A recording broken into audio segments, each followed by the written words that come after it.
నమస్తే. మాలతి చందూరు గారి నవల కాంచన మృగం రెండవ భాగం. నర్సు ఎలిజబెత్ సుందరమ్మ గారు చనిపోతూ తన తమ్ముడికి చంద్రహారం ఇచ్చారని, దాన్ని తీసుకొచ్చి హాస్పిటల్ చీఫ్కి ఇచ్చి జరిగిన విషయం చెప్తుంది. నన్ను చిక్కుల్లో పెట్టావు అన్నాడు చీఫ్. అవును సార్, ఇది నేను కావాలని చెయ్యలేదు. మన ఆసుపత్రికి ఎందరో రోగులు వచ్చారు. నయం అయ్యి వెళ్లిన వారు ఉన్నారు, చనిపోయిన వాళ్ళు ఉన్నారు. కానీ ఇలా విచిత్రంగా ప్రవర్తించిన వాళ్ళు ఎవరూ లేరండి. నాకేదో భయంగా ఉందండి. ఏం చెయ్యాలో తోచక మీకు అప్పగించాను. నన్నేం చెయ్యమంటావు? మీ ఇష్టం. ఆ నిర్ణయం మీకే వదులుతున్నాను. వాళ్ళకి తిరిగి ఇచ్చేయనా? ఇవ్వండి. కానీ మన ఆసుపత్రిలో దొంగతనం జరిగింది, స్టాఫ్ దొంగవాళ్లు అంటే మటుకు నేను భరించలేను. ఇంతవరకు మన హాస్పిటల్కి అటువంటి చెడ్డ పేరు రాలేదు. ఆ మాట అంటే మటుకు ఊరుకోకండి. ఏం చేయమన్నావు? కుతూహలంగా అడిగారు. ఏం చెయ్యాలో నాకు తెలియదండి. నిజమే. నేను యేసుప్రభువు సాక్షిగా చెబుతున్నాను. ఆ అమ్మగారు మా వెర్రిబాగుల వాడికి చంద్రహారం కావాలని ఇచ్చారు. ఆమె చేతులారా ఇస్తే వీడు పుచ్చుకున్నాడు. వాడు దొంగిలించలేదు. ఎందుకిచ్చారంటావు? కారణం నాకు తెలీదండి. మరి వాళ్ళు కారణం లేకుండా ఒప్పుకుంటారా? ఊరికే ఇచ్చారంటే నమ్ముతారా? నమ్మరు. మరి ఉన్న నిజం అదండి. జరిగింది జరిగినట్లు చెప్పాను. మా తమ్ముడు వెర్రిబాగులవాడండి. వాడు అమాయకుడు. ఆకలేస్తే కూడా చెప్పలేనంత పిచ్చివాడు. వాడు దొంగతనం చేశాడు, ఆ గొలుసు తీసుకున్నాడు అంటే నేను నమ్మను. నా ప్రాణం అన్నా వదులుతాను గాని వాడు అబద్ధం ఆడతాడంటే ఒప్పుకోను. మరి ఆవిడ ఎందుకిచ్చారంటావు? నాకోసం ఇచ్చారేమో. అయితే నిన్నే దగ్గరకు రమ్మని సంజ్ఞ చేసి ఉండాలే. మీ తమ్ముడి తలని కావలించుకున్నారన్నావు. ఆ పిల్లవాడు నిజమే చెబుతాడంటున్నావు. అలాంటిది ఇది నిజం కాదని ఎలా అంటావు? అవునండి, మీరన్నదే నిజమే. వాడికే ఇచ్చి ఉంటారు. ఎందుకని? బహుశా వాడి తొర్రి 6 వేళ్లున్న ఆ చేతులు, వాడి కుంటికాళ్ళు చూసి జాలిపడ్డారేమో అంది ఎలిజబెత్. జాలిపడితే దగ్గరకు పిలిచి తల ముద్దు పెట్టుకుంటారా? ప్రశ్నించాడు డాక్టర్. నాకేమిటో భయంగా ఉందండి. ఈ నగ మీకు అప్పచెప్పాను. మీరేం చేసినా సరే. మీకు దీని మీద ఆశ లేదా? లేదండి. మీ దయ వల్ల మాకు తిండికి లోపం లేదు. మా అమ్మ తమ్ముడు ఇద్దరూ సుఖంగా ఉంటే చాలు. నీకు ఇంకే కోరికలు లేవా? అడిగాడు డాక్టర్ గారు. లేవండి. మా తమ్ముడు ఒట్టి అమాయకుడండి. వాడిని వదిలిపెట్టి నేను ఎక్కడికి వెళ్లను. ఇదే విషయం సుందరమ్మగారు అడిగారు అంది ఎలిజబెత్. డాక్టర్ ప్రభాకరమూర్తికి అంతా గందరగోళంగా ఉంది. అలాగే ఎటూ నిర్ణయించలేకుండా ఉన్నారు. ఒకవేళ పోలీసులొచ్చి నిన్ను ప్రశ్నలు వేస్తే భయపడకు, ఉన్నది ఉన్నట్లు చెప్పు అన్నారాయన. పోలీసులా? ఎలిజబెత్ కంఠంలో భయం, ఏడుపు. చంద్రహారం పోయిందని వాళ్ళు కేసు పెట్టవచ్చు. ఆఖరిన ఉన్నది నువ్వే కాబట్టి నీ మీద రిపోర్టు ఇచ్చే అవకాశం ఉంది. మా తమ్ముడి మీదకు రాదంటే చాలు. సార్, వాడి పేరు బయటికి చెప్పకండి. నా మీద కేసు పెట్టినా పర్వాలేదు. ఆవిడ ఇచ్చారు, పుచ్చుకున్నానంటాను. అసలు మాకీ గొలుసు వద్దండి, మీరే ఇచ్చేయండి. ఎలా ఇమ్మన్నావు? నా చేతికి ఎలా వచ్చిందని చెప్పమన్నావు? తల కింద దొరికిందని చెప్పండి. అది అబద్ధం కదా. ఈ పాటికి వార్డు బాయ్స్ పరుపు మార్చి ఉంటారు. వాళ్ళకి దొరకని వస్తువు దొరికిందని ఎలా చెప్పించమంటావు? సార్, నేనేం చెయ్యను. ఆవిడ ఇలా ఎందుకు చేశారు? మా తమ్ముడిని ఏం చేస్తారు? మాకెందుకండి ఈ వస్తువులు? అంతదాకా ఉన్న ధైర్యం పటాపంచలైపోయింది. ఎలిజబెత్ గుండెలు అవిసేలా ఏడుస్తున్నది. భయంతో, బాధతో, తన తమ్ముడి మీద ప్రేమతో ఏడుస్తున్నది. డాక్టర్ ప్రభాకరమూర్తికి ఆ అమ్మాయిని ఎలా ఓదార్చాలో తెలియడం లేదు. ఎలిజబెత్ వెళ్లిపోయిన అరగంట దాకా డాక్టర్ మూర్తి అలా కదలకుండా కూర్చుండిపోయాడు. ఆ రోజు సర్జరీ కేసులు 3 పోస్ట్ అయి ఉన్నాయి. ఆ 3 అతని పార్ట్నర్, మరో సర్జన్ చూసుకుంటారు. అంచేత డాక్టర్ మూర్తికి వెంటనే అటెండ్ కావాల్సిన కేసులు లేవు. మరీ ఎమర్జెన్సీ అయితే గాని అతని దాకా రారు అసిస్టెంట్లు. పాములా పడుకుని ఉన్న, మెలికలు తిరిగి పరుచుకున్న చంద్రహారం వంక చూశాడు డాక్టర్ మూర్తి. ప్రాణం లేని ఈ వస్తువు ఎన్ని సమస్యలు తీసుకొచ్చింది, ఇంకా ఎన్ని కొత్త సమస్యలు తీసుకొస్తుందో. రావుగారిని పిలిచి చంద్రహారం సంగతి చెబితే టెలిఫోన్ దాకా వెళ్లిన చెయ్యి అక్కడే ఆగిపోయింది. ఈ విషయంలో ఎవరినైనా సలహా అడగాలి. ఇది రోగమూ జబ్బు కాదు, తనకి తాను నిర్ణయించుకోవడానికి. ఈ వస్తువులో తన హాస్పిటల్ పేరు, ప్రతిష్టలు ఇన్వాల్వ్ అయి ఉన్నాయి. ఒక ఆడపిల్ల జీవితం కూడా ఇమిడి ఉంది. 15 ఏళ్లుగా తను ఈ హాస్పిటల్ నడుపుతున్నాడు. పేషెంట్ల నుంచి డబ్బు పోయిందని కానీ, వస్తువు కనిపించలేదని కానీ ఒక్క రోజున కూడా ఫిర్యాదు రాలేదు. ఇప్పుడు ఇలా ఎందుకు జరిగింది? చనిపోయిన సుందరమ్మ గారు కావాలనే ఆ పిచ్చివాడికి నగ ఇచ్చిందా? ఎందుకిచ్చింది? లేక ఎలిజబెత్ అక్కడ లేకపోవటం చేత ఆ వెర్రివాడి మెళ్ళో వేసిందా? అయితే వాడి ముఖం ముద్దు పెట్టుకుంది అంటోంది. డాక్టర్ మూర్తి రాబోయే ముఖం ఎలా ఉందో జ్ఞాపకం చేసుకుంటున్నాడు. ఎలిజబెత్ నర్సుగా జాయిన్ అయిన కొత్తలో ఈ పిల్లవాడిని తీసుకొచ్చింది.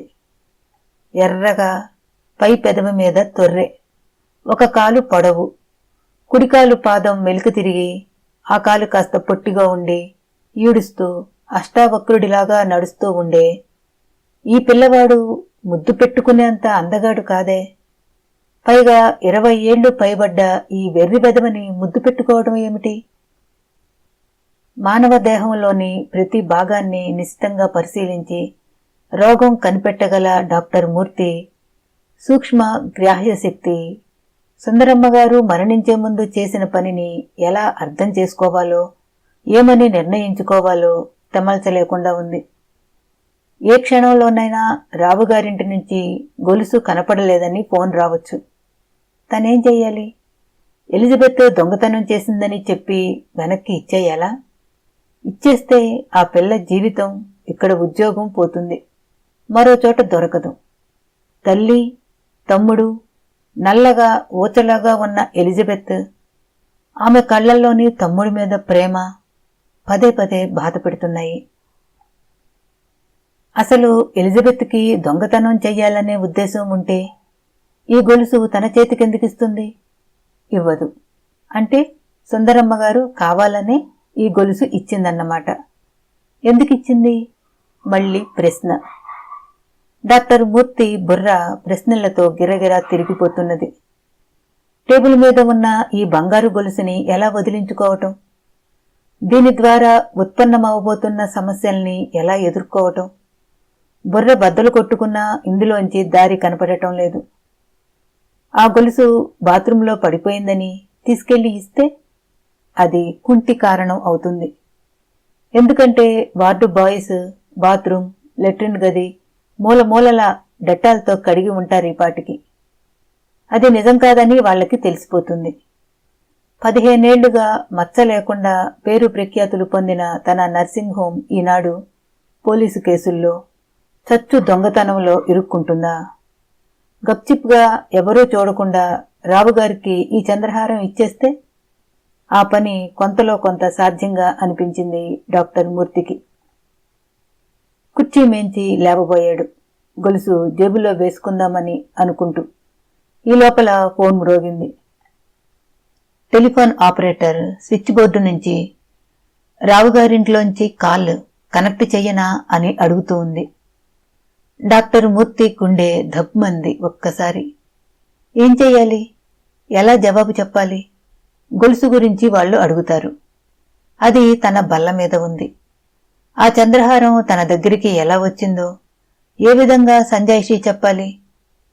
అది వారు నమ్మే రీతిలో చెప్పగలడా? పేషెంటుని పరీక్ష చేస్తున్నాను, అరగంట ఆగి ఫోన్ చేయమను అన్నాడు తాత్కాలికంగా తప్పించుకునేందుకు. సమస్య మళ్లీ ఆరంభమైన చోటుకే వచ్చింది. ఎవరినైనా సలహా అడగాలి. ఎవరు ఎవరు? బుర్ర బద్దలు కొట్టుకుంటున్నాడు సరి అయిన వ్యక్తి కోసం. అప్పుడు డాక్టర్ మూర్తి బుర్రలో ఆపద్బాంధవుడిలా సాయి ప్రసాద్ ప్రత్యక్షమయ్యాడు.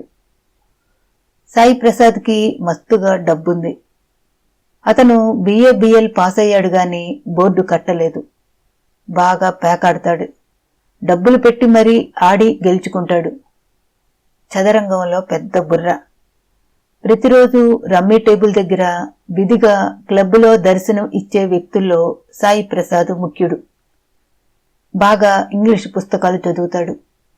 ముఖ్యంగా మానవ స్వభావానికి సంబంధించిన పుస్తకాలు, సోమర్సెట్ మామ్ పుస్తకాలు అతని ఫేవరెట్ బుక్స్. అతనికి అగాథా క్రిస్టీ నవల్స్ అంటే ఇష్టం. బెర్రీ మ్యాజిక్లో టైం సెన్స్ తప్ప మెలికలుండవు. మానవ హృదయంలోని అగాధాలను అతడు చూడలేడు అంటూ ఎర్లీ స్టాన్లీ గార్డ్నర్ గురించి లెక్చర్లు ఇస్తుంటాడు. డాక్టర్ మూర్తికి పుస్తకాలు, నవల్సు చదివే తీరిక లేదు. Somerset ma'am, ఏ.జే. క్రానిన్ అంటే అతనికి కాస్త బలహీనత ఉంది. ఆ ఇద్దరూ ముందు డాక్టర్లయ్యి ఆ పైన రచనా రంగంలో ప్రఖ్యాతి పొందారు కాబట్టి ఆ ఇద్దరికీ తనకి అవినాభావ సంబంధం ఉంది అనుకుంటూ ప్రసాద్ పరిచయంతో మ్యామ్ పుస్తకాలన్నీ ఇంచుమించు చదివాడు. తన ప్రస్తుత సమస్య గురించి ఈ సాయి ప్రసాద్ ఏం చెబుతాడు? అతనిని సలహా అడిగితే బాగుంటుందని వెంటనే బయలుదేరాడు డాక్టర్ మూర్తి. అప్పుడు 11 దాటింది. బయట బాగా వేడిగానే ఉంది. సుందరమ్మ గారు ఈ లోకం వదిలి వెళ్లిపోతూ సమస్య కల్పించి 3:30 గంటలయింది. ఒక వ్యక్తి ఈ లోకం నుంచి వెళ్లిపోతూ ఇంత కలవరం కలిగించగలదా? తనలో తను అనుకున్నాడు డాక్టర్ మూర్తి. అతను వెళ్లేటప్పటికీ అప్పుడే నిద్ర లేచినట్లున్నాడు సాయి ప్రసాద్. క్రితం రాత్రి చాలాసేపు పేక ఆడి మధ్య మధ్య విస్కీ పట్టించాడుట. అంచేత తల బరువుగా ఉండి ఆలస్యంగా నిద్రలేచానని సంజాయిషి ఇచ్చుకుంటూ. అదేమిటి, డాక్టర్లింటికి మేము వెళ్లాల్సింది, మీరు నా కోసం వచ్చారు, ఏమిటి కథ? అడిగాడు సాయి ప్రసాద్ తమాషాగా. డాక్టర్ మూర్తికి ఇలా చెల్లొత్తిగా నవ్వుతూ మాట్లాడటం చేతకాదు. అతను స్వతహాగా మితభాషి. పేషెంట్ల దగ్గర తప్ప నవ్వుతూ ఇతరులతో మాట్లాడడు. గంభీరంగా ఉండటం అతని వృత్తిలో, జీవితంలో ఒక భాగం అయింది. మీతో పనుండి వచ్చాను, మీ సలహా కోసం. నాతోనా? ఏమిటి, పేకాటలో సలహా కావాలా లేక? ఆగిపోయాడు సాయి ప్రసాద్. సాయి ప్రసాద్ బొద్దుగా, పొట్టిగా ఉంటాడు. మనిషి పసిమి ఛాయ అనే చెప్పొచ్చు. కళ్ళు సూదుల్లా ఉంటాయి. నవ్వుతూ ఉన్నా అవి ఎదుటివారిని నిశితంగా పరిశీలిస్తూ ఉంటాయి. చికాగ్గా ఉన్న క్రాపు, గళ్ల లుంగి, నలిగిపోయిన గ్లాస్కో లాల్చి అతను ఇంకా స్నానం చెయ్యలేదని చెబుతూ ఉన్నాయి. మీకు టైము ఉందా లేదా అని అడిగే వ్యవధి లేదు. ఒక్క అరగంట సేపు నేను చెప్పేది శ్రద్ధగా విని నాకు సలహా ఇవ్వాలి. సోమర్సెట్ మామ్ కథలను మీరు కాచి వడపోశారు కదా. ఇక్కడ మానవ స్వభావానికి సంబంధించిన సంఘటన చెప్పబోతున్నాను. అందులో మీకు సంబంధం ఉందా? అడిగాడు ప్రసాద్ గంభీరంగా. ఉంది, లేదు. అదెట్లా?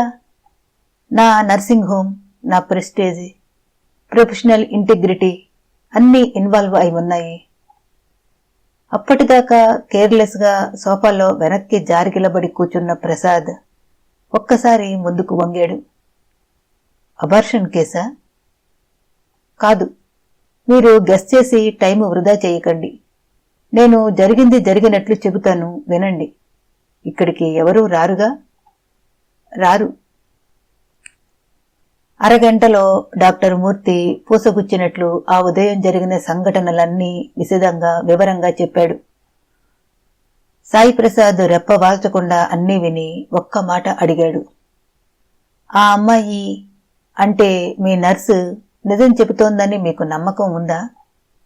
ఉంది. ఎందుకని? చంద్రహారం ఎత్తుకెళ్లదలుచుకుంటే సరాసరి ఇంటికెళ్ళిపోయి దాచవచ్చుగా. ఆ క్షణంలో ప్రలోభపడి మరుక్షణంలో భయపడిందేమో. అయి ఉండవచ్చు. కాని ఆ అమ్మాయి తమ్ముడికి ఆవిడ ఇచ్చారని చాలా క్లియర్గా చెబుతోంది. కథ అల్లవచ్చుగా. అది అల్లే పరిస్థితి కాదు. సుందరమ్మ గారు దీర్ఘవ్యాధితో తీసుకోవడం లేదు. Cardiac arrest. క్షణాల మీద ప్రాణం పోతుంది. అంచేత కథ అల్లే వ్యవధి ఉండదు. అది నిజమే. మీ నర్సు చెప్పింది అక్షరాలా నిజం అయినప్పుడు చనిపోయిన సుందరమ్మ గారు కావాలనే ఆ పిల్లవాడికి చంద్రహారం ఇచ్చి ఉండాలి. అయ్యే ఉండాలి. అయితే ఆ పిల్లవాడిని ఆమె గుర్తించి ఉండాలి. లేక ఆ పిల్లవాడికి ఆవిడకి సంబంధం ఉండి ఉండాలి. మీరు ఎలిజబెత్ని అడిగారా? ఏమిటి? ఆ పిల్లవాడు స్వంత తమ్ముడు అవునో కాదో అని. డాక్టర్ మూర్తి సాయి ప్రసాద్ వంక గౌరవంతో అభిమానంతో చూసి, నాకా విషయం స్ఫురించలేదు సుమండి అన్నాడు. సుందరమ్మ గారు అంటే ఎగ్జిక్యూటివ్ ఇంజనీరు రావుగారి భార్య కదూ. నిద్రలేవగానే మా ఆవిడ అంది, మీరు చెప్పినావిడ ఈవిడ ఒకరే అనుకుంటా. అవును. రావుగారిని చూస్తే చాలా బాధగా ఉంది. అసలు ఆల్మోస్ట్ మామూలు మనిషి అయ్యింది. బీపీ కంట్రోల్ చేశాము. ఈసీజీ నార్మల్గా ఉంది. మళ్ళీ అటాక్ వస్తే తప్ప ఢోకా లేదనుకున్నాను. ఎప్పుడు పోయారు? ఈరోజు డిశ్చార్జ్ చేయబోతున్నాము. పొద్దుటే. ఈ వార్త వినేటప్పటికీ నాకే దిమ్మ తిరిగిపోయింది. Cardiac arrest. ఆ పిల్లవాడిని చూడటంతో గుండె ఆగిపోయిందేమో. డాక్టర్ మూర్తి క్షణకాలం బదులు చెప్పలేదు. మెడికల్గా చూస్తే కార్డియాక్ అరెస్ట్ ఇందువల్ల వస్తుంది అని చెప్పటానికి అవదు. అకస్మాత్తుగా ఒక మనిషిని చూసి గుండె ఆగిపోవటం అన్నది అతిశయోక్తి. అందులో నిజం ఉందని నేను ఒప్పుకోను. అంటే సుందరమ్మ గారి ఆకస్మిక మరణానికి, ఆమె గుండె ఆగిపోవడానికి మానసికమైన సంభ్రమం గాని ఒత్తిడి గాని కారణం కాదు అంటారు. అది అక్షరాల నిజం. ఇవన్నీ కథల్లో సినిమాల్లో నిజం కావచ్చు. ఆ క్షణంలో ఆమెకి బీపీ పెరిగి ఉండొచ్చు. మనిషి ఉద్రేకపడి ఉండవచ్చు. అంత మాత్రాన గుండె ఆగదు అన్నాడు డాక్టర్ మూర్తి. ఐఆమ్ గ్లాడ్ అన్నాడు ప్రసాద్ నెమ్మదిగా. సుందరమ్మ గారికి ఈ రాబీతో పరిచయం ఉంది అనుకుందాం. అది ఎలా? ఈ రాబీ ఎలిజబెత్కి సొంత తమ్ముడు అవునా కాదా? ఈ విషయాలు తెలుసుకుంటే ఈ చిక్కుముడి విప్పవచ్చు. ఈ లోపల రావుగారు వాళ్ళు పోలీస్ కంప్లైంట్ ఇవ్వరని గ్యారంటీ ఏమిటి? నా నర్సింగ్ హోంలో ఒక పేషెంట్ చంద్రహారం పోయిందంటే నాకెంత అవమానమో అప్రతిష్టో ఆలోచించారా? ఏం చేయాలనుకుంటున్నారు? అందుకే మీ సలహాకొచ్చాను అన్నాడు డాక్టర్. ఎలిజబెత్ నిజం చెబుతున్నది అంటున్నారు. ఆ నమ్మకం మీకు దృఢంగా ఉంది, అవునా? అవునన్నట్లు తల ఊపాడు డాక్టర్ మూర్తి. అటువంటప్పుడు ఆ చంద్రహారం వాళ్ళకి వెనక్కి ఇవ్వటం న్యాయం కాదు. చనిపోయిన స్త్రీ కోరికని మనం మన్నించాలి. అంతదాకా ఎలిజబెత్ని వాళ్ళని ఈ ఊరు నుంచి పంపించేసేయండి. దేనికి? మీకు చంద్రహారం విషయం తెలీదు. మీ నర్సు పరారీ అయిపోయింది. వాళ్లతో పాటు మీరు ఆ అమ్మాయి కోసం గాలిస్తున్నారు. ఈ లోపల రావుగారింట్లో ఆడవాళ్ల మాటలు బట్టి మనకి కొన్ని విషయాలు తేల్తాయి. ఎట్లా? మీరే చూస్తారుగా. నాకు డిటెక్టివ్ కథలు చదవటం సరదా. ఇప్పుడు జీవితంలో నిజంగానే ఒక పరిశోధనకి, సత్య శోధనకి అవకాశం దొరికింది. ముందు మనం ఎలిజబెత్ వాళ్ళని ఇక్కడి నుంచి సేఫ్ ప్లేస్కి తప్పించాలి. ఎట్లా? అడిగాడు డాక్టర్ మూర్తి. ఉండండి, మా బావమరిది కాఫీ ప్లాంటేషన్స్లో మేనేజర్గా ఉన్నాడు. ఈ రాత్రి బండికి ఆ ముగ్గురిని రైలు ఎక్కించి అతనికి ట్రంక్ కాల్ చేస్తాను. అక్కడ వీళ్ళు ఉండటానికి సమస్య ఉండదు. స్టాఫ్ కని చాలా క్వార్టర్స్ ఖాళీ ఉంటాయి. ఒక దాంట్లో వీళ్ళు ఉండవచ్చు. మనం చెబితే వింటారంటారా? లేకపోతే పోలీసులు బేడీలు వేసి పట్టుకెళ్తారని చెప్పండి అన్నాడు ప్రసాద్. డాక్టర్ మూర్తి నిర్ఘాంతపోయి చూస్తున్నాడు ప్రసాద్ వంక. ఈ మాదిరి గదమాయింపు, బెదిరింపు అతనికి కొత్తగా ఉన్నాయి. మీరు భోంచేశారా? అడిగాడు ప్రసాద్. లేదు. అయితే నాతో కలిసి భోంచేయండి. ఒక్క 10 నిమిషాల్లో నా పనులు ముగించుకొస్తాను అంటూ ఒకరోజు వయసున్న గడ్డాన్ని చేత్తో నిమురుకున్నాడు ప్రసాద్. డాక్టర్ మూర్తి చిరునవ్వు నవ్వాడు. అతనికి అంతా కంగారుగా, గందరగోళంగా ఉంది. ఎలాగైనా తన ఆస్పత్రి ప్రతిష్ట, అమాయకురాలైన ఆ ఎలిజబెత్ గౌరవం కాపాడుకుంటే చాలు. ప్రసాద్ తనకంటే తెలివైన వాడిలా ఉన్నాడు. రాబీ ఎలిజబెత్కి స్వంత తమ్ముడు అయి ఉంటాడా కాదా అన్న ఆలోచన తనకెందుకు రాలేదు? ఒకవేళ రాబీ ఎలిజబెత్ తమ్ముడు కాకపోయి ఉంటే ఈ రాబీకి సుందరమ్మ గారికి ఎటువంటి సంబంధం ఉండి ఉంటుంది? ఒకవేళ ఈ రాబీ రావుగారి కొడుకై ఉంటాడా? ఆ విషయం సుందరమ్మ గారికి తెలిసి ఆ పిల్లవాడు కనిపించేటప్పటికీ కంగారుపడి గొలుసు ఇచ్చి ఉంటుందా? భర్తకి మరో స్త్రీకి కలిగిన బిడ్డని ఏ స్త్రీ కూడా ప్రేమించదు. ఇది అసహజం. ఈ పిల్లవాడు సుందరమ్మ గారి కొడుకై ఉంటాడా? చాచా, అలాంటిది సంభవం కాదు. ఈ హిందూ సాంప్రదాయంలో భర్త నీడలో ఉన్న ఒక స్త్రీ గర్భవతి అయి అది కూడా రహస్యంగా ఉంచటం సాధ్యం కాదు. ఈ రాబీ ఆవిడకు తమ్ముడో మేనల్లుడో అవ్వకూడదా? అయితే మెల్ల గొలుసు ఇస్తారా? ఇవ్వరు.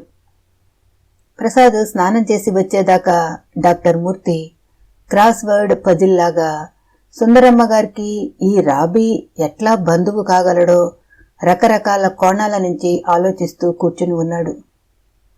డాక్టర్ మూర్తికి ఇంటికెళ్లాలని, నర్సింగ్ హోంలో ఏమవుతుందో కనుక్కోవాలని అనిపించలేదు. ఆ 2 చోట్లకి రావుగారి ఇంటి నుంచి ఫోన్ వచ్చే ఉంటుందని అతను గట్టిగా నమ్ముతున్నాడు. ఆ ఫోన్లో ఎటువంటి వార్త వచ్చిందో, అవతలివారు ఎటువంటి మాటలు అంటారో ఊహించలేకుండా ఉన్నాడు. వాటికి తట్టుకుని జవాబు చెప్పగల శక్తి అతనికి లేదు. 1:30 ప్రాంతాల డాక్టర్ మూర్తి కారులో ప్రసాద్ కూడా ఎక్కాడు. కారు ఎక్కుతున్నప్పుడే చెప్పాడు ప్రసాద్, మీరు ప్రేక్షకుడిలా వినండి. నేను అడిగే ప్రతి ప్రశ్నకు మీ నర్సు ఎలా జవాబు చెబుతుందో పరిశీలించండి అని. డాక్టర్ మూర్తి నర్సింగ్ హోంకి ఫోన్ చేశాడు. రావుగారింటి నుంచి మళ్లీ ఫోన్ రాలేదు. ఇది అతనికి ఆశ్చర్యం కలిగించింది. ఆఫీసు స్టాఫ్ ఎలిజబెత్ ఇంటి అడ్రస్ ఇచ్చారు. అతి సామాన్యంగా బీద సంసారులు ఉండే వీధి అది. స్లమ్ అని అనలేము కాని వీధిలో ఇళ్లన్నీ ఇంచుమించు పడిపోతున్న స్థితిలో ఉన్నాయి. అన్నీ పెంకుటిల్లే, 2 గదులు, కొట్లులాగా ఉన్నాయి. ఆ ఇంటి ముందు కారు ఆపాడు డాక్టర్ మూర్తి. వీధి తలుపు లోపల వేసి ఉంది. సందేహంగా తలుపు తట్టాడు. తలుపులు తెరుచుకున్నాయి. గుమ్మంలో ఎలిజబెత్ సాదా వాయిల్ చీర కట్టుకుని ఉంది. గుమ్మంలో కారు. తన చీపుని చూసేటప్పటికీ భయంతో ఎండుటాకులాగా వణికిపోతున్నది. భయం లేదు, నేనే. నీకోసం వాళ్ళెవరైనా వచ్చారా? అడిగాడు డాక్టర్ మూర్తి. లేదండి. లోపలికి పిలవాలన్న ధ్యాస కూడా లేకుండా బదులు చెప్పింది. లోపల మీ అమ్మ ఉందా? ఉందండి. మా రాబీ కూడా ఇంట్లోనే ఉన్నాడు. బయటికి వెళ్ళనివ్వలేదు. లోపలికి రండి. అప్పటికి వంటి మీద తెలివి వచ్చినట్లు వెనక్కి అడుగేసింది ఎలిజబెత్. ఈయన నా ఫ్రెండ్ ప్రసాద్. నిన్ను కొన్ని ప్రశ్నలు అడుగుతారు. పోలీసా? లేదు, నీకు సాయం చేద్దామని వచ్చారు. ఆయనకి నీ నిజాయితీ మీద నమ్మకం ఉంది అన్నాడు మూర్తి. ఎలిజబెత్ కళ్ళు కృతజ్ఞతతో మెరిశాయి. లోపల చిన్న నవారు మంచం. ఆ ఇంట్లో బీదరికం మూల మూలల నుంచి తొంగి చూస్తున్నది. కుక్కిగా ఉన్న మంచం మీద పాత బొంత. ఎలిజబెత్ ఆ బొంత తీసేసి కూర్చోమంది ఇద్దరిని. మీ అమ్మగారు లోపలున్నారా? అడిగాడు ప్రసాద్ రంగంలోకి దిగుతూ. అమ్మా అని పిలిచింది ఎలిజబెత్. వంటింట్లోంచి నల్లగా గడకరల్లా ఉన్న ఆకారం గుమ్మం దగ్గరకొచ్చింది. ఆ మనిషి శరీరంలో ఎక్కడ కండలేదు. ఎముకల చుట్టూ చర్మం మటుకు ఉంది. తెల్ల రవిక, తెల్ల చీర. ఆమె వెనక నుంచి భుజం కింద నుంచి ఒక ఎర్రని మొహం, బెదిరే కళ్ళు తొంగి చూస్తున్నాయి. బహుశా రాబీ అయి ఉంటాడు అనుకున్నాడు ప్రసాద్. మీరు ఎలిజబెత్కి అమ్మగారా? అడిగాడు ప్రసాద్. అవునండి. మీకెందరు పిల్లలు? అడిగాడు ప్రసాద్. ఈ ప్రశ్న సిల్లీగా అనిపించింది మూర్తికి. గుమ్మంలో నుంచున్న స్త్రీ ఉలిక్కిపడినట్లు కళ్ళెత్తి చూసింది. ఎందుకు అలా అడుగుతున్నారని మూగగా ప్రశ్నిస్తున్నాయి ఆ కళ్ళు. రాబీ మీ స్వంత కొడుకా? భయం లేదు, ఉన్నది ఉన్నట్లు చెప్పండి అడిగాడు ప్రసాద్. ఆమె మాట్లాడలేదు. తెల్లగా పండిపోయి ఉన్న తలకట్టుని ఒక చేత్తో సవరించుకుంటున్నది. ఎలిజబెత్ ఆశ్చర్యంగా తల్లి వంక చూస్తున్నది. రాబీకి ఈ ప్రశ్నలేమి పట్టినట్లు లేవు. కొత్త వ్యక్తుల వంక ఆశ్చర్యంగా భయంతో చూస్తున్నాడు. రాబీ మీ కన్న కొడుకు కాదు కదూ? అడిగాడు ప్రసాద్. అతని కంఠం జాలిగా మృదువుగా ఉంది. కాదు అంది, ఎక్కడో దూరాన్నించి పాతాళం నుంచి చెబుతున్నట్లు. ఎవరి పిల్లాడు? తెలియదు. మీకు పెంచుకునేందుకు ఎవరిచ్చారు? అడిగాడు ప్రసాద్. నేను పెంచుకోలేదండి, వాడిని కొనుక్కున్నాను. ఒత్తి ఒత్తి పలుకుతూ ఉంది. కూడదీసుకుని చెబుతోంది. ఈసారి ఆశ్చర్యపోవటం మిగతా వారి వంతయింది. కొనుక్కోవడమా? ఈ కాలంలో కూడా పిల్లల్ని అమ్మేవాళ్లున్నారా?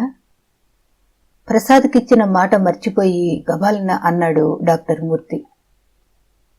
ఎంతకి కొన్నారు? ఎవరి దగ్గర నుంచి కొన్నారు? తల్లిదండ్రులు అమ్మారా? గబగబా అడుగుతున్నాడు ప్రసాద్. ఆ వృద్ధురాలు మాట్లాడలేదు. ఒక్కసారి రాబీని గుండెలకి హత్తుకుని హృదయ విదారకంగా ఏడుస్తోంది. రాబీ తలను గట్టిగా పట్టుకు ఏడుస్తోంది. అమ్మా, నువ్వు నిజం చెబుతున్నావా? రాబీ నీ కొడుకు కాదా? నిజంగా కాదా? ఎలిజబెత్ ఈ నిజాన్ని భరించలేనట్లుగా అడుగుతోంది. రాబీ అక్కా అన్నాడు కాలు ఈడుస్తూ అక్క దగ్గరికొచ్చి.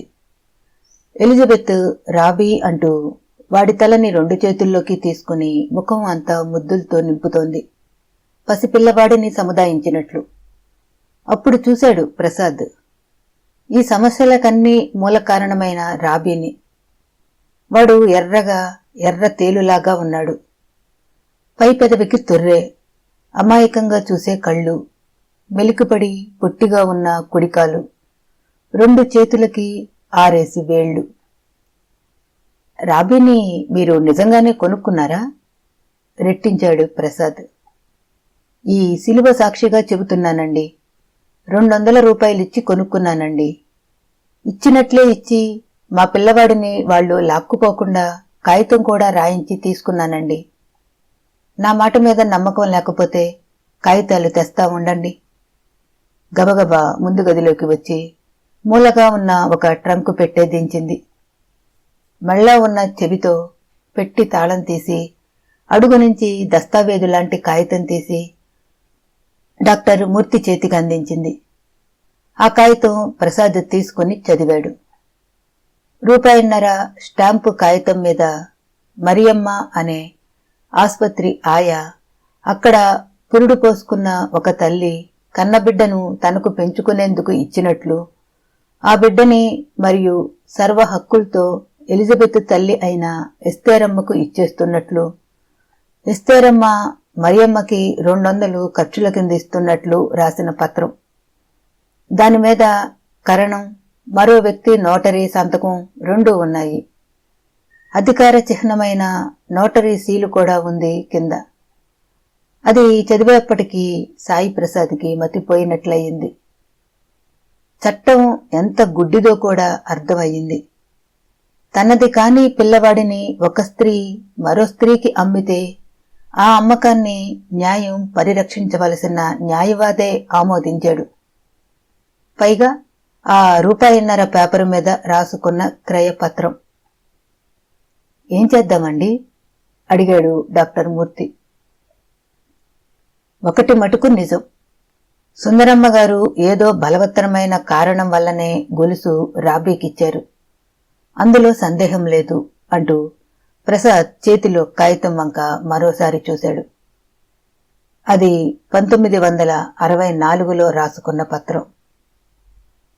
మీరు రాబీని కొనుక్కునే నాటికి పిల్లవాడికి ఎన్నేళ్లమ్మా? అడిగాడు ప్రసాద్. 3 నెలల పసిగుడ్డండి. అప్పటికి కాలు ఆగిపోయాడు ప్రసాద్ మరి అడగలేక. పిల్లవాడు ఎర్రగా దొరబాబులా ఉన్నాడండి. పైపెదిమ మీద మచ్చ అనుకున్నానండి. కాలు వంకర అని అప్పుడే తెలుసు. అయితే ఏమండి, ఎర్రగా పండులా ఉన్నాడండి. చేతులకి 6 వేళ్లుంటే అదృష్టం అన్నారండి. ఇప్పుడు మటుకేం అమాయకుడు కానిండి, ఒకరి జోలికి పోడు. అక్క అమ్మ అంటే ప్రాణం పెడతాడు. బాబూ, నా పిల్లాడిని నాకు కాకుండా చేస్తారా? చచ్చిన వాడిని ఎవ్వరికీ ఇవ్వం అంది ఎస్తేరమ్మ దృఢంగా. రాబీ అక్క వెనకే దాక్కున్నాడు, నన్ను కాపాడమన్నట్లు. ఎలిజబెత్ వాడి నడుం చుట్టూ చెయ్యేసి తన భుజం మీద వాడి తల పెట్టుకుని బుజ్జగిస్తోంది, భయం లేదన్నట్లు. ప్రసాద్ తన జేబులోంచి డైరీ తీసుకుని ఆ కాగితంలో రాసుకున్న తారీఖు నోట్ చేసుకున్నాడు. అమ్మినావిడ పేరు ఊరు రాసుకున్నాడు. కాగితం వెనక్కి ఇస్తూ, ఏ ఊర్లో కొన్నారమ్మా? అడిగాడు అమాయకంగా. ఆ కాగితంలో ఉంది కదండి, అక్కడ మిషనాసుపత్రిలో నేను మరియమ్మ ఆయాలుగా ఉండేవాళ్ళం. అప్పుడు దీనికి 4 ఏళ్లండి. వాళ్ళ నాయన పోయాడు. నాకు మగపిల్లవాడు లేడు. నా కడుపున కాయకపోయినా వీడు నా పిల్లవాడండి, నా బిడ్డ. కొడుకుని దగ్గరకు తీసుకుంది. బేదరికంలో లేమిలో ప్రేమలు ఉండమంటారు. ఈ ఇల్లు ఈ మనుషుల్ని చూస్తే ఆ మాట ఎంత అబద్ధమో బోధపడుతుంది అనుకున్నాడు డాక్టర్ మూర్తి. ఎలిజబెత్, నేను అన్ని ఏర్పాట్లు చేశాను. ఈ రాత్రికి బయలుదేరి మీరు ముగ్గురు నా ఫ్రెండ్ దగ్గరికి వెళ్ళి ఉండండి. ఎన్ని రోజులు సార్? అడిగింది భయంగా. ఈ గొడవలు సద్దుమణిగేదాకా మీరు ఇక్కడ ఉండటం మంచిది కాదు. పోలీసులు గొడవలు లేకుండా మీరు కొన్నాళ్లు వెళ్ళండి. అక్కడ ఉండటానికి ఇల్లు అన్నీ ఉంటాయి. మీకేం భయం లేదు. మీరెక్కడున్నది ఎవరికీ తెలియపరచము అన్నాడు ప్రసాద్. దేనికి? వాళ్ళు పోలీసులను పంపి నీ తమ్ముడిని అరెస్టు చేయకుండా ఉండటానికి అన్నాడు సూటిగా ప్రసాద్. ఇప్పుడేం చెయ్యాలి? గమ్యం తెలియని బాటసారిలా అడిగాడు డాక్టర్ మూర్తి. హోటల్కెళ్ళి టీ తాగాలి అన్నాడు ప్రసాద్ తన సహజమైన అల్లరితో. ప్రసాద్కి ఈ కేసు చాలా ఉత్సాహంగా ఉంది, కుతూహలంగానూ ఉంది. సుందరమ్మగారు ఏ కారణాల వల్ల గొలుసు రాబీకి ఇచ్చారో, ఆ వెనకగల కారణం ఏమిటో తెలుసుకుంటేగాని నిద్రపట్టేట్టు లేదు. ప్రసాద్ అంత తేలిగ్గా హోటల్కి వెళ్లి టీ తాగాలి అనేప్పటికీ డాక్టర్ మూర్తికి కష్టంగా ఉంది. ఈ రాబీ ఎస్తేరమ్మ కన్న కొడుకు కాదు, బాగానే ఉంది. అందువల్ల ఈ చంద్రహారపు సమస్య తేలదు. ఇది దొంగతనం కాదు. ఆమె ఇస్తే పుచ్చుకున్నది. కాని ఎందుకిచ్చినట్లు? ఇది ఎవరికి చెప్పాలి? ఏమని చెప్పాలి? రావుగారు ఏ క్షణంలోనైనా సెర్చి వారెంట్ తీసుకురావచ్చు. 15 ఏళ్లుగా కష్టపడి సంపాదించిన ప్రతిష్ట, గౌరవం ఏంగాను? ఆస్పత్రిలో దొంగతనం, డ్యూటీ నర్సు చనిపోయిన వ్యక్తి శరీరం మేంచి నగలు వలుచుకుంది అంటే అంతకంటే చెడ్డ పేరు ఇంకోటి ఉంటుందా? ఈ ఎలిజబెత్ మీకు ఎన్నాళ్లుగా తెలుసు? సిగరెట్ అంటిస్తూ అడిగాడు ప్రసాద్.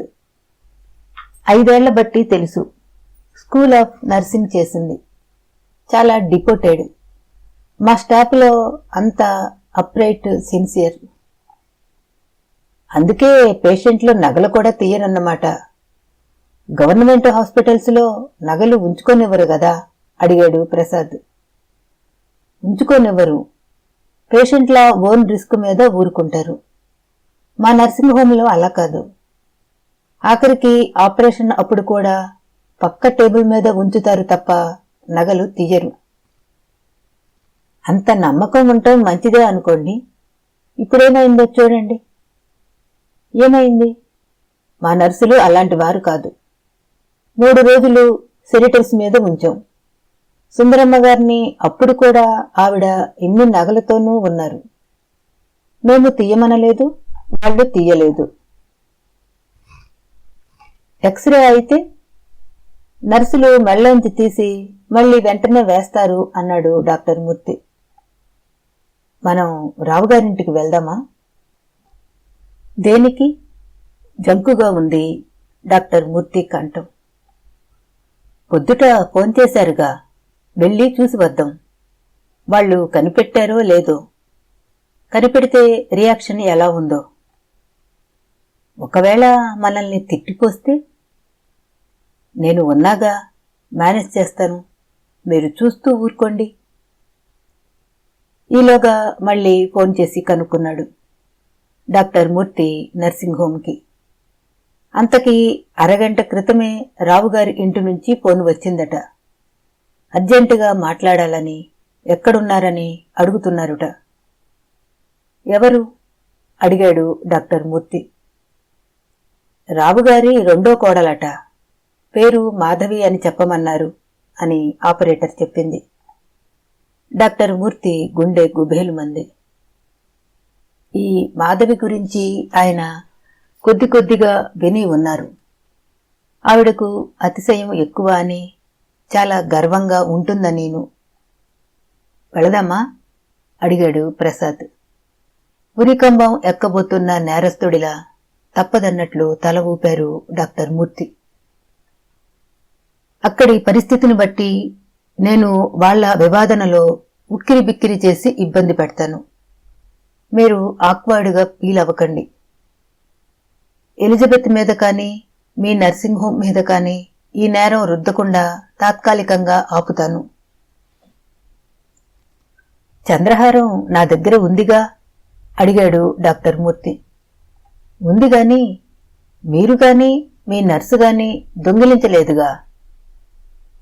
మా దగ్గర లేదని అబద్ధం చెబుతారా? మేమే కాదు, చాలామంది ఆ చంద్రహారాన్ని ఎత్తుకుపోవచ్చు అని దబాయిస్తాను అన్నాడు ప్రసాద్. రావుగారి ఇంటి ముందున్న విశాలమైన ఆవరణలో చెట్లు దట్టంగా ఉన్నాయి. ఆ చెట్ల కింద ఫోల్డింగ్ చైర్స్, నీడ ఉన్న ప్రతి చోట పరచబడి ఉన్నాయి. సాయంకాలం 5 అవుతోంది. సాయంకాలపు నీరెండ ఏటవాలుగా చెట్ల ఆకుల మధ్య నుంచి ఆ కుర్చీల మీద పడుతూ ఉంది. కుర్చీల మీద అక్కడ మనుషులు కూర్చుని ఉన్నారు.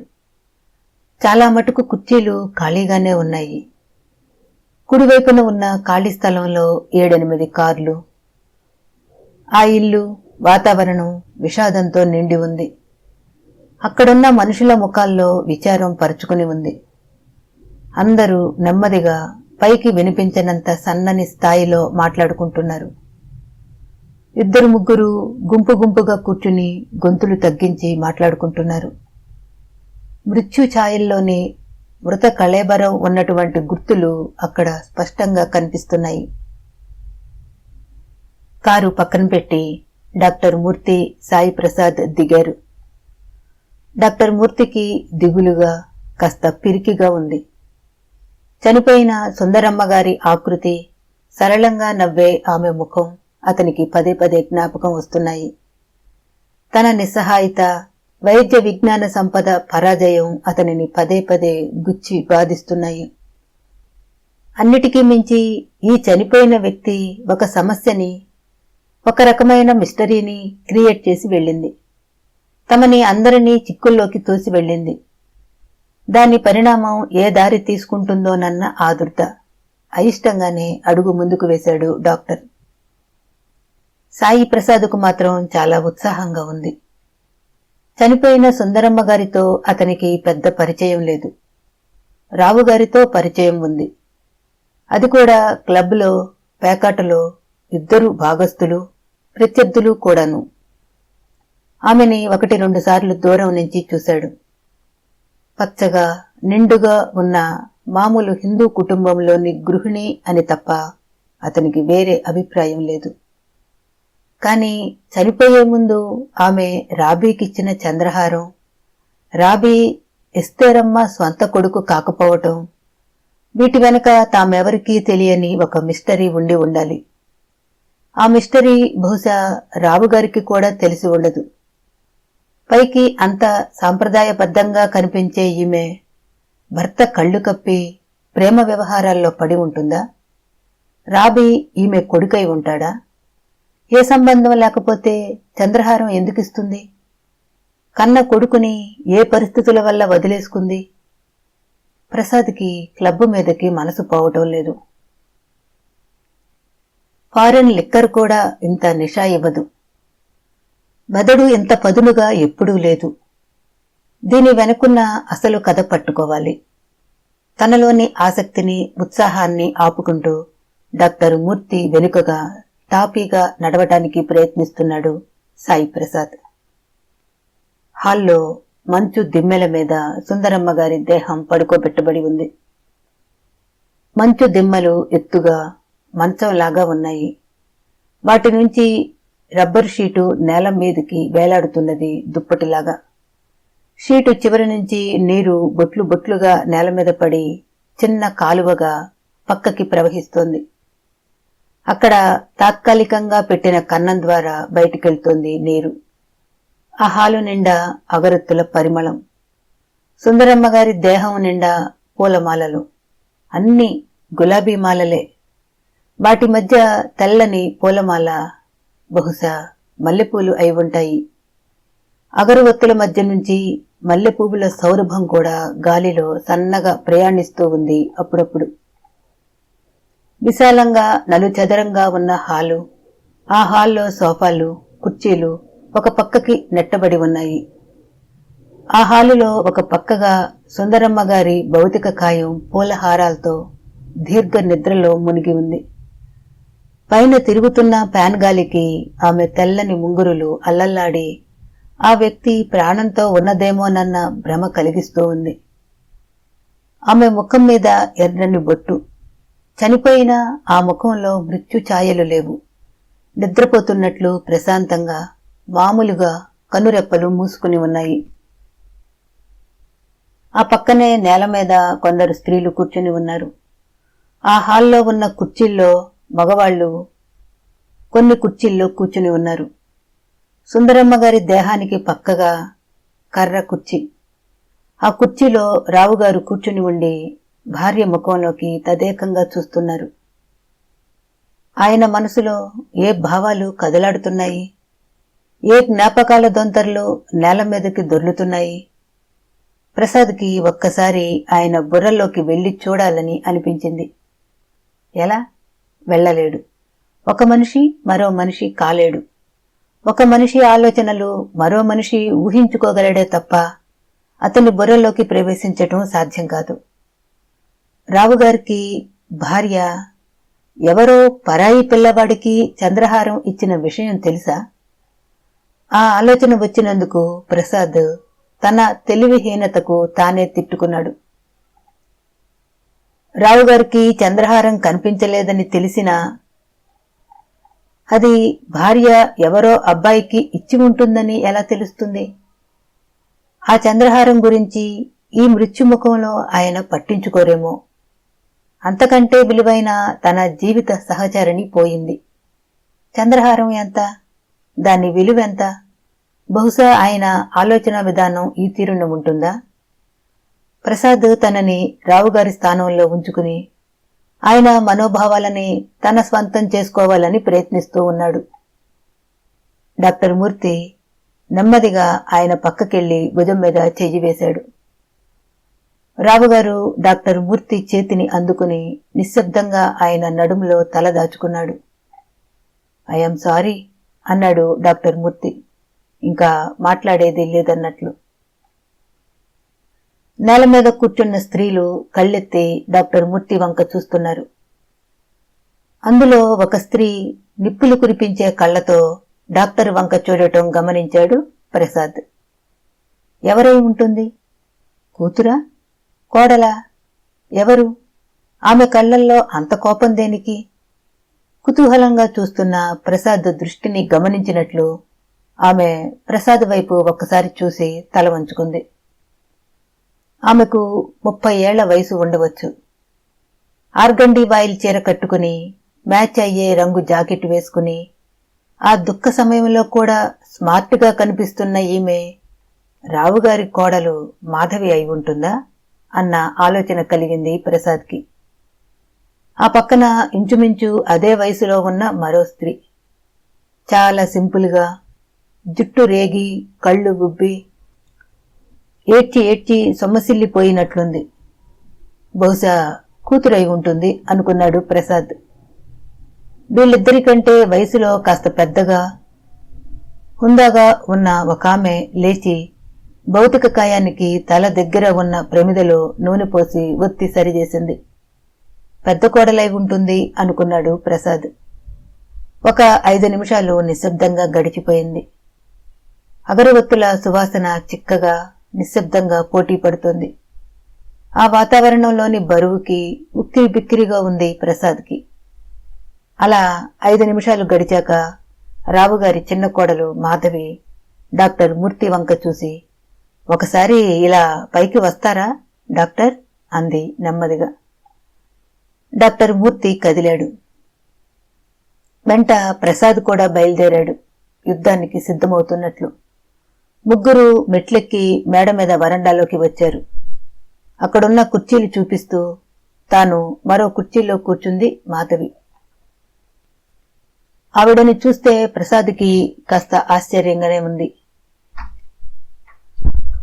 30 ఏళ్ల వయసున్న ఒక యువతి ఆ రోజునే అత్తగారు గతించి భౌతిక కాయం ఇంకా అక్కడే ఉండగా అందరి మధ్య పైకి రండి అని అటువంటి సమయంలో పిలిచింది అంటే ఆమెకి మంచి గుండె ధైర్యం, తెగువ ఉన్నాయన్నది స్పష్టం అయింది. పొద్దుట మీ ఇంట్లోంచి ఫోన్ చేశారుట అడిగాడు డాక్టర్ మూర్తి. ఐస్ బ్లాక్స్ అరేంజ్ చేయడానికి నర్సును పంపుతారేమోనని మామగారు ఫోన్ చేయమన్నారు. ఎవరైనా వచ్చారా? మీ వాళ్ళెవరినో పంపారు అంది ఆమె తాపీగా. మళ్ళీ నిశ్శబ్దం. డాక్టర్ గారు, మీరు అన్యథా అనుకోకండి. మా అత్తగారి మెళ్ళలో చంద్రహారం ఆ ఎలిజబెత్ లేదు, నర్సు కొట్టేసింది. డాక్టర్ మూర్తి ఉలిక్కిపడ్డాడు, కంగారు పడ్డాడు. ఈమె ఇంత సూటిగా అడిగేస్తుందనుకోలేదు.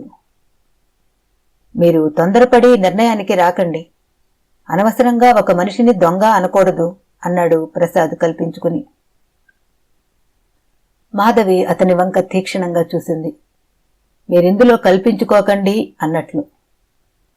ఈ విషయం నలుగురి నోళ్లల్లో పడకుండా ఆ హారం వెనక్కి ఇచ్చే ఏర్పాట్లు చేయండి.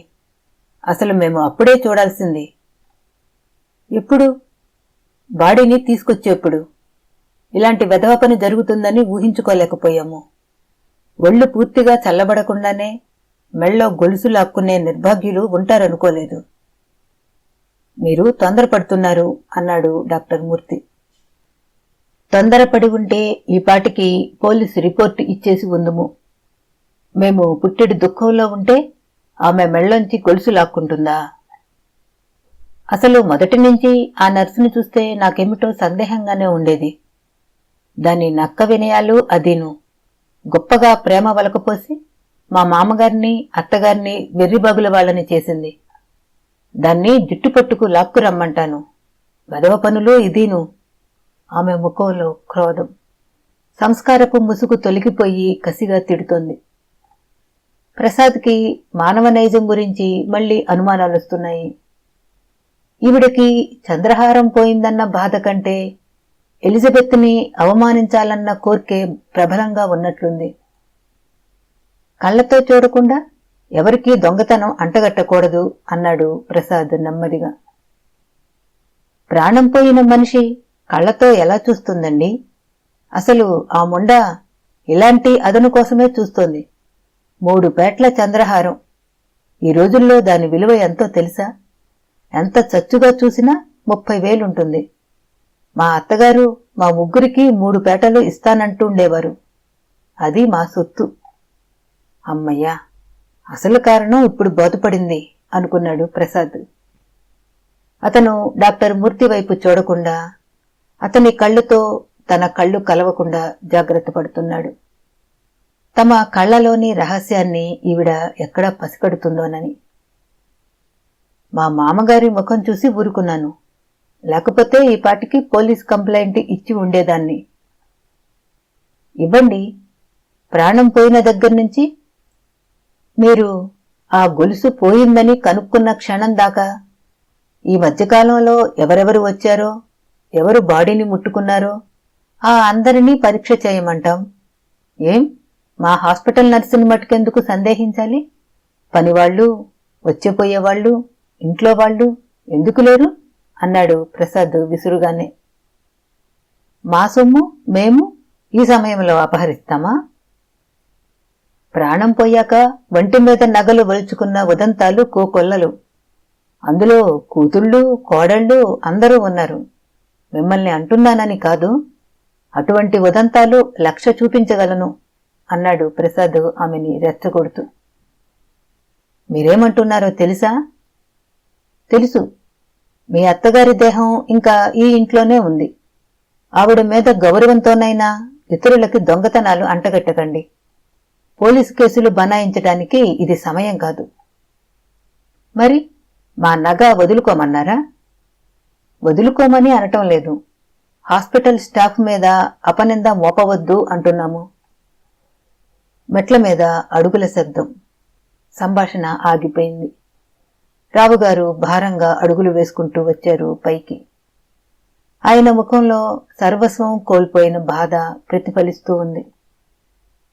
డాక్టర్ గారు, ఆడవాళ్ల మాటలు పట్టించుకోకండి. నా భార్య నాకు ఎలానూ లేదు. అదే పోయాక దాని నగలు పోతే ఏం, ఉంటే ఏం? పాపం ఆ ఎలిజబెత్ని అనవసరంగా బాధించకండి. ఆ పిల్ల మా ఆవిడకు కన్న తల్లికి చేసినట్లు సేవ చేసింది అన్నారు అలానే తలుపుకి ఆనుకుని నిల్చుని. చంద్రహారం పోయినట్లు మీకెప్పుడు తెలిసింది అడిగాడు ప్రసాద్ నిప్పులు కక్కుతున్న మాధవి కళ్లవంక చూస్తూ. ఐసు బ్లాక్స్ మీద పడుకోబెడుతున్నప్పుడు మిగతా అన్ని నగలు ఉన్నాయి, చంద్రహారం మటుకే లేదు అంది తీక్షణంగా. దొంగతనం చెయ్యదలుచుకున్న మనిషి మిగతావి మటుకు ఎందుకు వదులుతుంది? ఎదురు సవాల్ చేస్తూ అడిగాడు ప్రసాద్. మెళ్ళోంచి తీయటం తేలిక. అంత అమానుషంగా ప్రవర్తించే మనిషి చేతి గాజులు లాక్కోలేదా? పుస్తుల తాడు తీయలేదా? మాధవి గారు, మీరు చదువుకున్నారు, లెక్చరర్గా ఉన్నారని విన్నాను. సాటి స్త్రీని గురించి అంత అన్యాయంగా అంచనా వేయకండి అన్నాడు ప్రసాద్ వచ్చిన అవకాశం వదలకుండా. రేపు 12 దాకా ఎవ్వరం ఈ విషయం ఎత్తం. 12కి దహనకాండలు అయిపోతాయి. ఆ తర్వాత మా మామగారు ఊరుకున్నా నేను ఊరుకోను. ఇంట్లో బాడీ ఉండగా గొడవలు జరిగితే బాగుండదని ఊరుకుంటున్నాను. మీ నర్సుకి చెప్పండి, రేపు 12 లోపల నగ మా ఇంటికి వచ్చి తీరాలి. లేకపోతే పోలీసుల్ని పంపుతా. పోతే పోయిందని ఊరుకునేంత అమాయకురాల్ని కాదు. అందులో మా ముగ్గురికి భాగం ఉంది అంటూ కుర్చీ మించి లేచింది మాధవి విసురుగా. ప్రసాద్ అమ్మయ్యా అనుకున్నాడు లోపల. రేపు మధ్యాహ్నానికి ఎలిజబెత్ ఈ పరిసరాల్లో ఉండదు, దాటి వెళ్లిపోతుంది. సెర్చి వారెంట్ ఎవరి మీదకు తీసుకొస్తారు? కోడలు ఇంత ధాటీగా మాట్లాడుతుంటే రావుగారు నిస్సహాయంగా చూస్తూ ఉండిపోయారు. ఆ అమ్మాయి కిందకి వెళ్లిపోయాక ఆయన నెమ్మదిగా అన్నారు, ఎలిజబెత్కి నేనే నా భార్య జ్ఞాపకార్థం ఏదైనా ఇచ్చి ఉండేవాడిని. ఆ పిల్ల ఇటువంటి పొరపాటు చేస్తుందనుకోలేదు. ఇలా ఎందుకు చేసిందో తనలో తాను ప్రశ్నించుకున్నట్టు అన్నారు. మా నర్సు దొంగతనం చేసిందని మీరు నిజంగా అనుకుంటున్నారా? అడిగాడు డాక్టర్ మూర్తి. నేనైతే నమ్మలేకుండా ఉన్నాను. మరి ఆ చంద్రహారం ఏమై ఉంటుంది? ఎవరికీ తీసే అవకాశం లేదే అడిగారు రావుగారు నెమ్మదిగా. ఎలా పోయిందో, ఎవరు తీశారో మేము చెప్పలేకుండా ఉన్నాము. ఒక విషయం, ఎలిజబెత్ అలాంటిది కాదు, నిప్పు లాంటిది. అది మటుకు నేను గ్యారంటీ ఇవ్వగలను అన్నాడు డాక్టర్ మూర్తి. అయితే వార్డు బాయ్స్ గాని తీసి ఉండవచ్చునేమో. రాత్రిపూట నిద్రలో ఉండగా ఎవరన్నా గదిలోకి వచ్చే అవకాశం ఉందేమో అడిగారు ఆయన సాలోచనగా. ఉండి ఉండొచ్చు, కానీ మా నర్సింగ్ హోంలో ఇంతవరకు ఒక్క పైసా కూడా పోలేదు. రాత్రిళ్ళు స్పెషల్ వార్డులో గది తలుపులు లోపల వేసుకుంటారు. మరి మాకు అదే బోధపడటం లేదు. మీరు ఈ విషయం బయటికి పొక్కకుండా చూడండి.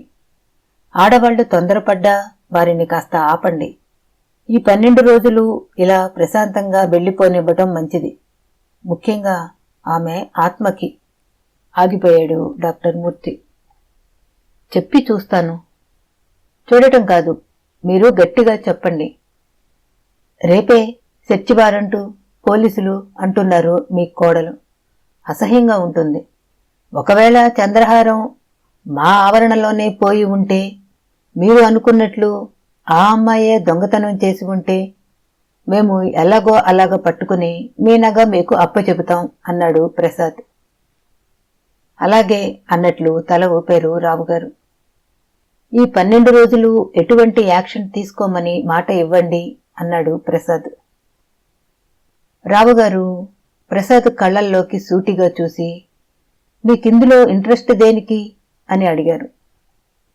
నాకు అని కాదు, చనిపోయిన ఆమె ఆత్మ గురించి ఆలోచించి చెబుతున్నాను. ఆమెకి ఆ నర్సు మీద అభిమానం అని మీరే అంటున్నారు. ఆ అమ్మాయిని ఇబ్బంది పెడితే ఆత్మ అంటూ ఉంటే అది క్షోభపడుతుందేమోనని. ఈ దేహం పోయాక ఆత్మ ఉంటుందంటారా? ఉండవచ్చు. రేషనల్గా చూస్తే లేకపోనవచ్చు. కానీ ఆమె జ్ఞాపకాన్నైనా మనం గౌరవించాలిగా. మృతదేహం ఇంట్లో ఉండగానే ఆస్తి కోసం దెబ్బలాడుకునే దాయాదుల్లా అవ్వకూడదు. అటువంటిది జరగకుండా చూడటం మీ చేతుల్లో ఉంది. ఆడవాళ్లు నగల ప్రలోభంలో తొందరపడవచ్చు, అందుకే చెబుతున్నాను అన్నాడు ప్రసాద్. మీరు చెప్పిన పాయింట్ అర్థమైంది. 12 రోజులు ఆ అమ్మాయి జోలికి రాకుండా చూస్తాను. ఆ పైన నేను చేయగలిగేది ఏమీ ఉండదనుకుంటా. మిగతా అందరూ ఒకటైతే నేను నిస్సహాయుడిని కావచ్చు అన్నారాయన సూటిగా. ఐ అండర్స్టాండ్ ఇట్ అన్నాడు అనిర్వచనీయమైన జాలితో ప్రసాద్. మళ్ళీ తనే అందుకుని, నాకు పాపపుణ్యాల్లో నమ్మకం లేదు, కాని ఒకటి మటుకు నిజం. మీరుండగా అతి సునాయాసంగా ఆమె వెళ్లిపోయారు. మరణం అన్నది ప్రతి వాళ్ళకి వస్తుంది. ఆమె సెంటిమెంట్స్ ని ఇంత పదిలంగా కాపాడే మీరు ఉండగా వెళ్లిపోవటం మహాపుణ్యం అని ఒప్పుకోవాలి. వారితో నాకు పెద్ద పరిచయం లేదు గాని డాక్టర్ మూర్తి గారు చెప్పారు. చాలా మంచివారని, ఎప్పుడూ చిరునవ్వుతో ఉండేవారని. ఇవన్నీ ఆలోచించి చూస్తే మీరు దురదృష్టవంతులు, ఆమె అదృష్టవంతురాలు అని అనుకోవాల్సి వస్తోంది అన్నాడు ప్రసాద్. అతను మనస్ఫూర్తిగానే ఈ మాటలు అన్నాడు. అప్పటిదాకా తలుపుని ఆనుకుని నిల్చుని ఉన్న రావుగారు ఈ సానుభూతి వాక్యాలతో నిల్చునే ఓపిక లేనట్లు అలా నేల మీదకి జారిపోయి 2 మోకాళ్లల్లో తల దాచుకున్నారు. ఆయన భుజాలు కంపిస్తూ ఉన్నాయి. పైకి వినిపించని రోదనతో ఆయన లోలోన కుమిలిపోతున్నారు. ప్రసాద్కి ఈ మనిషిని చూస్తే విపరీతమైన సానుభూతి కలిగింది. భార్య లేని ఈ వ్యక్తి జీవితం రేపటి నుంచి ఎలా ఉంటుంది? ఈయన గురించి ఎవరు కనుక్కుంటారు? పసుపు తాడుతో ముడిపడిన ఈ దాంపత్య బంధం తెంచుకుని ఆమె వెళ్లిపోయారు. ఈ మనిషి ఒంటరిగా ఏకాకిగా మిగిలిపోయారు. ప్రసాద్ ఆయన పక్కకెళ్లి నేల మీద చతికిలపడి గట్టిగా పసిపిల్లవాడిలా ఆయనని కావలించుకున్నాడు. రావుగారి దుఃఖం గట్లు తెంచుకుంది. ఇప్పుడేం చేద్దాం? అడిగాడు డాక్టర్ మూర్తి. సాయంత్రం 6 దాటింది. చుట్టూ చీకట్లు పరుచుకోవడానికి సమయమైంది. పక్షులు కొద్ది కొద్దిగా అరుస్తూ ఉన్నాయి. ప్రసాద్ వెంటనే బదులు చెప్పలేదు. అతనికి మనసంతా కలవరంగా ఉంది. రావుగారిని చూస్తే జాలిగా ఉంది. వృద్ధాప్యంలో భార్య వియోగం ఎంత భయంకరమైన శిక్షో అతనికి బోధపడుతుంది. ఇన్నాళ్ల బట్టి అతను భర్త గతించిన వితంతువుల జీవితం నరకప్రాయం అనుకుంటూ ఉండేవాడు. కాని ఈ రావుగారిని చూశాక మగవాడు ఎంత నిస్సహాయుడో, జత లేకపోతే ఎంత దయనీయంగా అయిపోతాడో బోధపడుతూ ఉంది. అతని మనసు భారంగా ఉంది. మళ్లీ అడిగాడు డాక్టర్ మూర్తి, తదుపరి కార్యక్రమం ఏమిటని. మీరు ఇంటికెళ్ళిపోండి. ఎలిజబెత్ వాళ్ళని మా ప్యూను వెంటబెట్టుకు తీసుకువెళ్ళిపోతాడు. కారు స్లో చేసి డాక్టర్ మూర్తి జేబు వెతుక్కుంటున్నాడు ఎడంచేతో. డబ్బు ఇవ్వబోతున్నారా? నవ్వుతూ అడిగి. ఇవ్వకండి. కొన్ని సమయాల్లో డబ్బు చాలా క్షుద్రంగా కనిపిస్తుంది. ఈ సమస్య చాలా తమాషాగా ఉంది. రేపు నేను రామాపురం వెళ్తాను అన్నాడు ప్రసాద్. రాబీ పుట్టుక గురించి తెలుసుకోవడానికా? అవును. అప్పుడు గాని అసలు విషయం బోధపడదు. ఈ రాబీ సుందరమ్మ గారికి పుట్టి ఉంటాడంటారా? ఏమో, స్త్రీ హృదయం అగాధం అంటారు. మా గురువుగారి లెక్క ప్రకారం మనిషి ప్రవర్తన ప్రతిసారి విచిత్రంగానే ఉంటుంది. మీకు గురువు ఉన్నారా? ఎవరు? అడిగాడు మూర్తి కుతూహలంతో. సోమర్సెట్ మామ్ అండి, నవ్వాడు ప్రసాద్. సుందరమ్మ గారు ఈ పిల్లవాడు అవకరంతో పుట్టాడని వదిలేసి ఉంటారంటారా? అడిగాడు మూర్తి. మీ మాటలను బట్టి చూస్తే ఆవిడ అలాంటిది అనిపించటం లేదు. అవకరంతో పుట్టాడని పిల్లల్ని వదిలేసి పారిపోయే తల్లిదండ్రులు ఉంటారనుకోను. మరి ఈ పిల్లవాడు రావుగారికి తెలియకుండా కలిగి ఉంటారంటారా? అడిగాడు మూర్తి. సంభవం కావచ్చు. రావుగారు ఆమె చాలా అన్యోన్యంగా ఉంటారని మీ ఉద్దేశం కదూ? అలాంటిది ఈ భారతదేశంలో భర్తకు తెలియకుండా పిల్లవాడిని కనటం సంభవమా?